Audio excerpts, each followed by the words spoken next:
Ustaad waxa soo kortay baryahan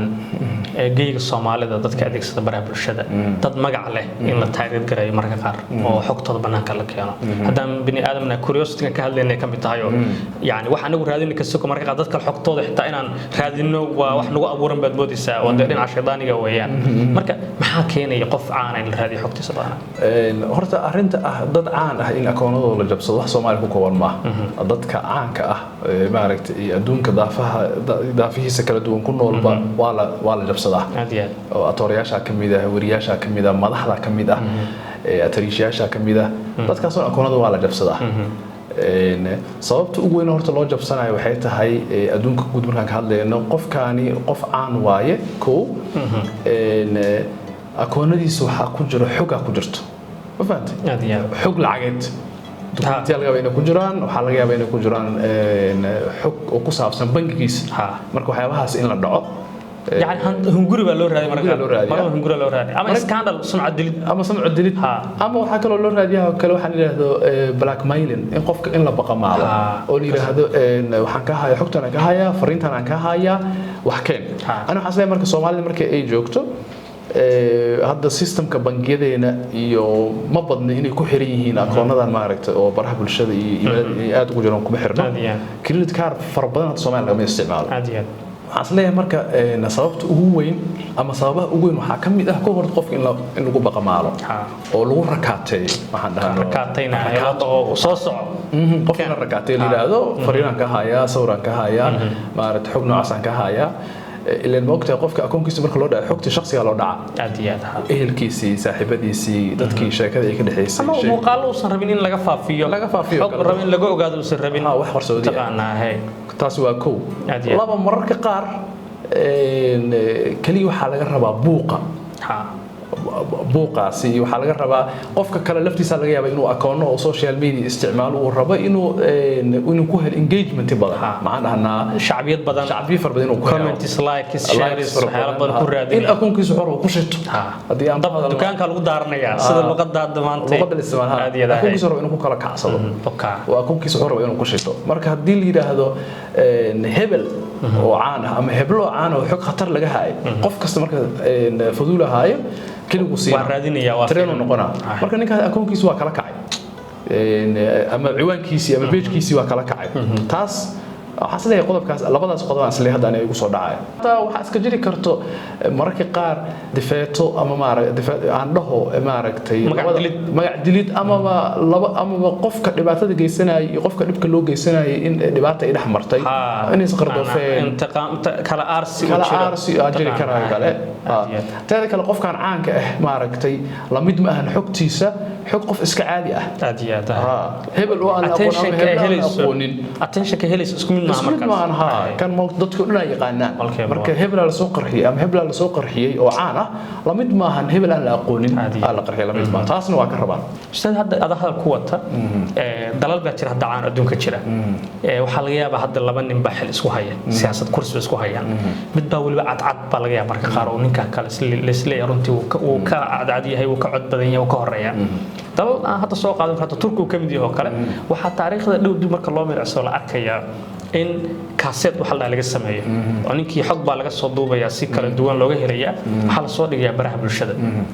dabcan Soomaalidu taam sameyn lahayn ma garanayo laakiin dunida kale ismarkan ka us cazilaya yaani si kasto hanti u lahaa loo watay codkiis oo cadcada rabitaan iyo dhumuc siyaasad ugu jiray hal marka khadku ka haraya waxa la akhlaaq ma lihid yaani dabcan wax laga soo ku xiran tahay dalda badan baa looga reebay ma taqaana tartan siyaasadeed looga reebo Soomaaliya wali kuma jirtaan filaya saaxadeeda haddaan dhinka loo adeegsan dabcan buuq hadda wuxuu ku sameeyay asleeyahay ama akoonada ama dadka la soo qarxiyo ama xogtooda la soo helo hortu hadda wuxuu ku koobayaa dadka caanka ka ah baraha bulshada internetka oo civilka ah shacabka waqti caanimo waxa jirta hadda internetka ku kooban internetka intuu san imaanan ka hor dadka waxay caan ku noqonayeen hadba qofka xilka uu haayo ama bulshada meesha uu ka taagan yahay ama shaqada uu qabto hadda laakiin caanimo waxa timid oo internetka oo virtual samays iska marka qofka hadii akoonkiisa ay ku xiran yihiin ama internetka qofka 1 milyan oo qof dad ku taabacayaan la socdaan ama boqolaal kun qofku waa qof caan ah dhibaatada hadda ka jirto akoonada maaragta la jabsado dadkeena hadda internetka caanka ay ku kooban tahay laakiin mustaqbalka dhow waa macquul in loo gudbo dadkan akoonada hadda jabsanaya inay u gudbaan siyaasiyiinta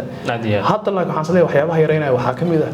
siyaasiyiinteena horta waxay u badan yihiin dad da'dooda maaragtay weyn xilli dhaafsiisanahay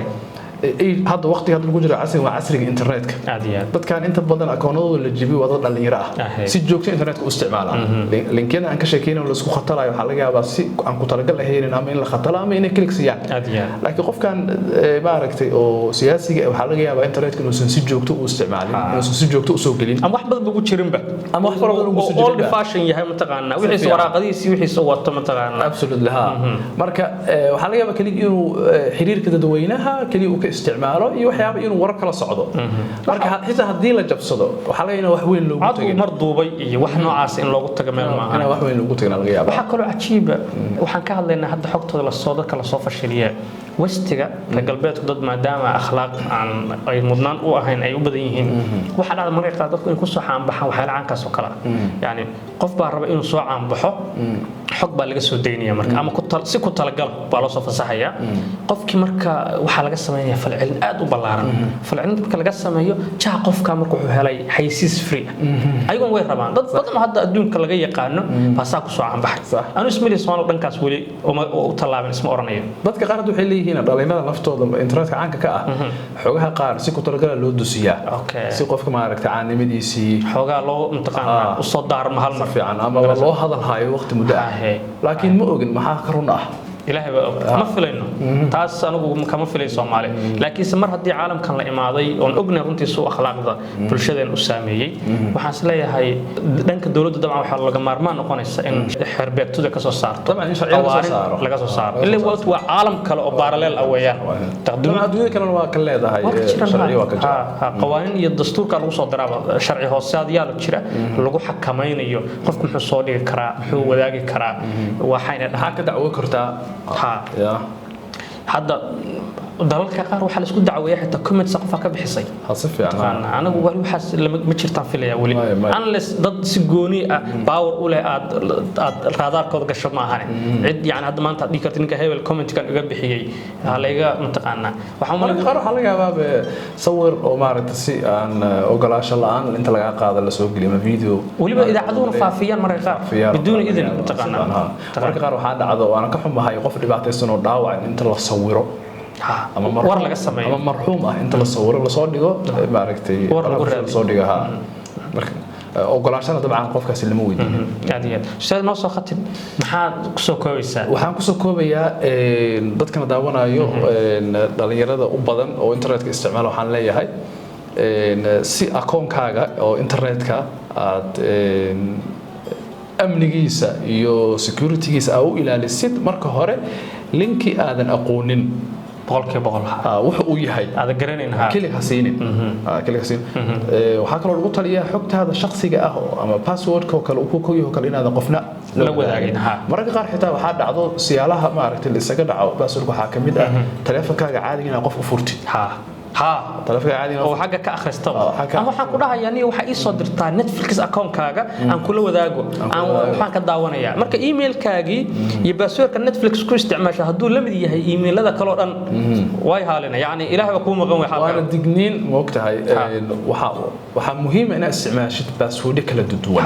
Netflix mid kale u isticmaashid iyo ka email-ka u isticmaashid iyo kan u isticmaashid Facebook inuu kala duwan yahay marka waxa password waxa lagu taliyay inuu noqdo wax adag laakiin aad xasuusan kartid adigu ana xasuusan kartaa adigu ana xasuusan kartaa adigu waxaad qatal la dhirto adigu qatal dhibaat kale noqonaysa taas aan kula talin lahaa waxaan kaloo aan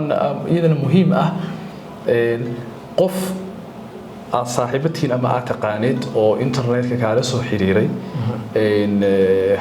hadii si degdeg uu kula soo xiriir ama waxaas u baahan uu ku dhahay inaad iska hubisid talabaadka degdega ila soo gaarni koodba ku soo dhacay ii soo dir aad u badan tahay lambarka waxa lagu leeyahay wuxuu ku leeyahay Facebook adiga jabsaday see lagaaga jabsaday qofa isoo waco wuxuu dhahay niyahow taleefankaaga waxa ku soo dhacay kood Facebook iga xirmay marka koodkaas u baahan inaad soo dirsid waxa la jabsanayna waa akoonkiisa ama akoonka waan waa hore mooradiisa gacanta loo dhigay xariis gacanta loogu dhigay loo dhacay baa taada lagu darsanay marka dambe inaad iska akhrisid iska hubisid haddii aadan fahmaynin oo kale qof ku kalsoon tahay oo maadaama hadda internet kuro ingiriisi ugu qoran yihiin qof saaxiibatina ama qof ku dhow oo ehelka ah ku kalsoon tahay inaad weydiisid waa dhahdo waxaan maxay in raadin marka saas inay dadka maaragtay ay u digtoonaadaan muhiimadu kale khulaasad waxa weeyaan caalamkan tiknoolajiyada ama online-ka ah wuxuu la mid yahay kii physical-ka oo banaanka ahaa xog walba oo ka taala haddii xitaa marka qaar adigu aad tahay qof aan wax badan laga hayn waxa laga yaabaa dad kugu dhow oo jacayl iyo maxabad ka dhaxayso oo dan jeclaan xogtooda in banaanka aado in loo dhici karo marka waxaan leenahay taxadarka la siyaadiyo ustaadi shaakir sharaf bay tahay mar as aragno marar badan meeshan ka soo muuqata rajayna adigana ku waano aad baa maasantahay jazakallah assalaamu calaykum